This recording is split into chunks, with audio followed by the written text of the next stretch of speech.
Para finalizar nossa aula, nós vamos ver os modos de endereçamento do MIPS. A gente vai analisar os tipos de instrução e vamos ver dois últimos tipos de instrução também. A pergunta que sai, algumas perguntas são: quais são os modos de endereçamento no MIPS? No caso, instruções branch, instruções jump e outras instruções, tipo R. Como a gente vai utilizar constantes de mais de 16 bits para dados, além de desvios? A gente viu que o jump e o jump and link eles suportam constantes maiores, mas não é o caso, por exemplo, do load, do store, né? A gente vai ver como utilizar constantes maiores em geral. Então o problema, né? A gente tem o imediato apenas de 16 bits. A gente quer alterar o SP, o stack pointer, para uma posição bem mais distante da memória. Vamos supor que a gente está no endereço de memória bem mais distante, além de que 16 bits consegue captar. Como fazer? Tem duas alternativas. A primeira é buscar a constante na memória próxima. Então você pega um endereço de memória numa constante próxima, você acessa, busca o conteúdo desse dado na memória. Esse conteúdo é um conteúdo de 32 bits. E esse dado de 32 bits, então, pode ser usado para somar com o stack pointer. Aí a gente consegue mudar o stack pointer para onde a gente quiser numa memória de 4 GB.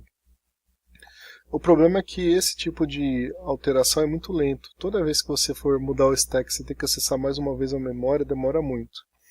Então, uma segunda alternativa que a gente vai ver, a solução agora, é permitir instruções aritméticas do tipo I, e também a gente ter um tipo de instrução que atribui carga ou carrega constantes para um registrador. Vamos ver como é que isso funciona nos próximos slides.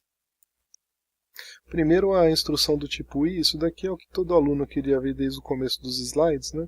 Mas só apareceu agora. A gente tem uma soma de um registrador com o resultado da soma de um registrador vai receber o próprio registrador mais uma constante, ao invés de ser a soma de dois registradores. Essa constante aqui é um imediato, então a gente tem 16 bits aqui, com conteúdo de 32, soma os dois, guarda aqui no registrador. Isso aqui é um exemplo, né, para você atualizar o stack pointer. Aí também a gente pode fazer comparações do set less than com constantes. Ó. Então a gente não precisa mais ter a constante num registrador temporário ou buscar na memória. Né? Os exemplos que a gente fez até agora, quando a gente precisou, a gente assumiu que estava num registrador temporário. O que não vai acontecer por milagre. Né? Então uma maneira é a gente realmente usar a instrução dessa maneira. A gente pode usar o set less than e o add com a constante. Eles vão ficar no formato da instrução do tipo I, muito embora as instruções add e set less than eram do tipo R. E a segunda parte para a gente compor um dado de 32 bits, porque esse exemplo aqui são constantes de 16 bits, tanto para add I quanto set less than I. Como a gente faz para tratar com os outros 16 bits, ou os 16 bits superiores, né? A gente tem essa instrução que chama LUI, né? Load Upper Immediate. O que ela vai fazer? Ela tem um opcode, ela tem um registrador, que é um registrador de destino, e ela tem também, na verdade ele está aqui, né? E ele tem também um imediato de 16 bits. Só que o que ela vai fazer? Vai pegar esse imediato de 16 bits, e ao invés de jogar nos bits menos significativos, a gente vai jogar nos mais significativos desse registrador. Aí o que a gente precisa fazer então para compor um dado de 32 bits? A gente precisa trabalhar com essa instrução e a instrução add-i. Esse vai ser um exemplo que a gente vai tentar implementar então. Ó. Tentem fazer um código MIPS para carregar essa constante de 32 bits no registrador S0. Pausem o vídeo e tentem fazer agora. A solução é, a gente vai fazer um add-i, a gente vai jogar em S0 o valor de 0 e 2304. O que é 2304? É essa parte aqui do imediato, tá? Esse dado aqui. Se a gente somar 0 com 2304, vai dar 2304, atribuindo aqui vai ficar 2304. Mas os 16 bits mais significativos vão ficar zerados. O que a gente faz então? Faz um load upper immediate. A gente pega 61, que é exatamente essa parte aqui, né? São os bits mais significativos, mas como se fosse um número de 16 bits. E a gente manda subir isso aqui na parte superior do registrador de 32 bits. E isso não altera os 32 bits inferiores, então tem que ser nessa ordem.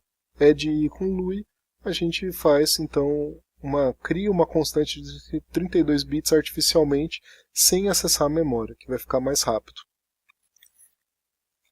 Então, para atualizar o PC, a gente utilizaria, por exemplo, add T0, 0 mais a parte baixa da constante, depois faz um LUI da parte alta da constante. Aí é só somar PC com T0, SP com T0. Bom, tanto essas instruções add quanto LUI, elas possuem dois modos de endereçamento. Uma que é por registrador, por exemplo, esse registrador e esse, acessa direto o dado, e a outra é direto com imediato, de 16 bits. Se fosse add, se fosse set less than, sem o i, aí seria só modo de endereçamento só de registrador, não tem imediato. E as outras instruções que usam imediato é a mesma coisa? Não. Na verdade, a instrução de branch ela é um pouquinho diferente. O endereçamento dela, então está errado aqui, né, se chama relativo ao PC. Então essa instrução relativa ao PC, como é que ela funciona? Você tem aqui um rótulo que vai ser convertido depois na linguagem de máquina para um endereço, uma posição, só que essa posição não é global na memória, é uma posição relativa ao PC. Então quando você for fazer um branch, seja equal, seja not equal, o que vai ser executado no processador? Ele vai fazer uma soma de PC mais exit. Então ele vai desviar para cima ou para baixo. Esse endereço aqui pode ser positivo ou negativo, só que 16 bits. E a jump, como é que ela funciona? Ela tem um imediato maior de 26 bits. Ah, mas isso eu quero pular mais que 26. A gente vai ver como é que funciona, né? E como é que essa instrução aqui também vai executar. Nesse exemplo, se a gente tiver um jump 1000, como é que essa função vai ser executada? O 1000 vai estar em 26 bits. Aí a gente vai ter uma multiplicação, que é um deslocamento para a esquerda de 2 bits desse 1000. Então ele vai se tornar 4000. E aí depois a gente vai pegar os bits mais significativos do PC, os 4 bits mais significativos do PC, e concatenar nesse endereço. Como ele tinha 26, a gente deslocou 2 para a esquerda, foi para 28. Mais 4 bits mais significativos, 32. Aí a gente tem então um endereço de 32 bits. A abrangência do jump, então, ele na verdade é de 28 bits, que é muito razoável, que a gente consegue pular uma boa parte da memória. Tá? Se você precisar de pular mais que isso, aí tem que pular várias vezes. Aqui a gente tem um exemplo de um código e como ele é em código de máquina. Tá? Tem os edges aqui, né? O que esse daqui está fazendo? Ele está pegando um endereço de vetor, está multiplicando por 4, né? E depois está somando com o endereço base, aí está carregando o endereço, o conteúdo desse vetor save posição i em T0, aí depois ele faz um branch com esse valor, branch not equal, para o endereço exit. O endereço exit, se a gente for olhar, ele está 1, 2, 3 linhas abaixo. Então ele vai pular 8. Mas na verdade, ó, se ele pular 8, ele cai aqui, né? Por que ele está pulando mais que 8? Porque na verdade o PC automaticamente ele é incrementado de 4 sempre. Então você vai fazer o endereço relativo aqui do exit, não da instrução atual, mas da próxima instrução. Mesma coisa com o loop. O jump loop é aqui em cima. E o loop está aqui com esse endereço. Esse endereço está bem diferente desse. Por quê? Porque esse não é um endereço relativo ao PC. Esse é um endereço global, só concatenando os 2 últimos bits mais significativos de PC. Então, nesse caso, o loop está subindo 1, 2, 3, 4, 5, 6, 7 linhas. Mas na verdade ele está contando 8 linhas, que é mais uma para baixo. Porque é o PC mais 4, então ele está contando 8 linhas para cima de onde ele vai pular. Esse daqui é o assembly desse código. Depois vocês podem olhar com mais calma os upcodes e os operandos todos, tá? Isso é um bom exercício. Outro exemplo. Dado o branch aqui, ó, vamos supor que a gente tem esse branch aqui numa instrução. Mas, por acaso, o L1 está muito longe, ele está mais que 16 bits. Como é que a gente poderia reescrever esse código para conseguir atingir L1? Tentem pausar o vídeo e pensem numa solução. Aqui está a solução. A gente tem, ao invés de fazer o branch equal para L1, que está longe, a gente inverte a lógica, faz branch not equal para L2. Então, esse daqui, quando ele pula, esse não pula. Quando esse pula, esse não pula. Bom, então quando era para pular para L1, ele continua na linha seguinte, e aí ele tem esse jump L1. O jump é de 28 bits, então ele vai embora, né? Vai embora para bem longe, que atinge aqui a solução que a gente gostaria. Resumindo, então, os modos de endereçamento, a gente tem modo de endereçamento imediato, por exemplo, no add-i, que usa o dado diretamente. A gente tem endereçamento por registrador, por exemplo, no add, que a gente usa o registrador imediatamente. Tem endereço por base ou deslocamento, como no load store, né? Que a gente vai fazer o quê? Vai pegar o endereço de memória com a soma de um registrador com uma constante. A gente tem também o endereço relativo ao PC, que é no caso do branch, onde a gente vai somar o PC implícito com a constante da instrução, mais 4, né? E a gente também tem, só que o PC ele é acrescido de 4 antes de fazer essa soma, tá? Na organização a gente vai ver isso com mais detalhes depois. E tem o pseudo direto, que é um quase imediato, né? Que a gente só concatena 4 bits do PC a 26 bits do imediato deslocados 2 vezes para a esquerda. E aqui está o formato dessas instruções, tá? Aqui o imediato, registrador, o endereçamento base, que é aquele que simplesmente soma, né? Endereço com registrador. Esse é o load store. Esse daqui é o relativo ao PC, é o branch. E esse daqui é o pseudo direto, que é a concatenação do endereço com o PC.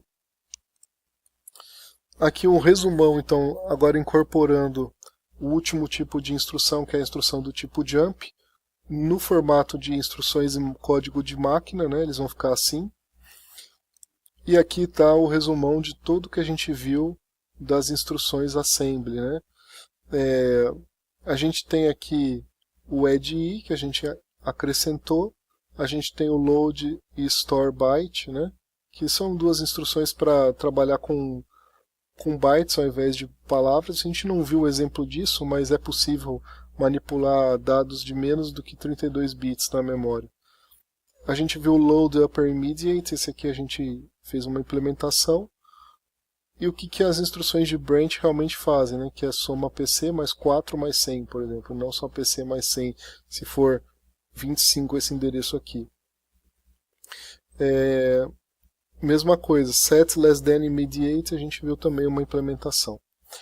Os detalhes de como isso aqui é implementado vão ser os assuntos da próxima aula. E lembrando, né, a gente tem aqui o programa em C, o compilador transforma em linguagem assemble, o assembler ele transforma em linguagem de máquina, no caso esse programa se transforma num objeto. Esse objeto ele pode ser linkado com outros objetos por o linkador, né, que a gente chama. Isso aqui pode ser bibliotecas do sistema operacional ou outros arquivos que você compilou. Eles tentam deixar isso aqui de maneira que os endereços sejam coerentes e um consiga alcançar partes do código de outro. O linker gera um executável. O executável está o programa final em código de máquina, que usa um loader para mudar o endereçamento para o endereçamento real da máquina e jogar na memória para execução. Esses são todos os passos. Mais detalhes sobre isso vocês vão ver na matéria de compiladores.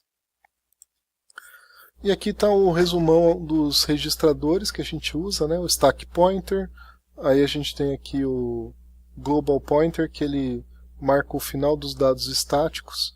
Ele sabe onde dados estáticos são as variáveis, né, que a gente põe na memória, os vetores, etc.